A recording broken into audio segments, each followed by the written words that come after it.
Бүгін урматтуу президентибиз Садыр Нуркожоевич Жапаров тарабынан жарлыкка кол коюлду. Ал жарлыкка ылайык биздин агенттик бүгүндөн тарта министрликке айланды.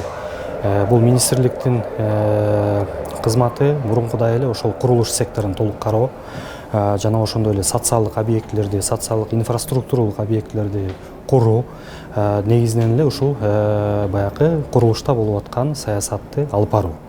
Албетте мурунтан эле бул жумуштар аткарылып келинген, бирок бүгүнкү күндө экономиканын өсүшүнө байланыштуу жана ошондой эле курулуш секторунун ошол ички дүң продукциянын канча бир чоң пайызын ээлегендигинен жана ошондой эле курулушту мындан ары дагы Кыргызстанда болуп аткан курулушту мындан ары дагы күчөтүү максатында түзүлгөн, мындайча айтканда, министрлик болуп турат.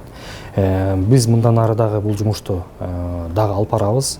Андан тышкары бизге ушу урматтуу президентибиз Садыр Нуркожоевич Жапаров тарабынан бизге дагы бир функция кошулуп атат. Бул функцияга ылайык орусча айтканда промышленный объекти, өнөр жай объектилерин куруудагы баягы жардамдашуу жана көзөмөл.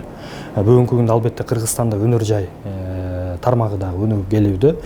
Ошол себептен өнөр жай тармагынын негизинен эле ушул кайрадан калыбынан келтирүү максатында жана ошондой эле курулуштарын толук камсыздоо, толук баягы материалдык жана юридикалык жактан, техникалык жактан маселелерин чечип берүү максатында бүгүнкү күндө түзүлдү.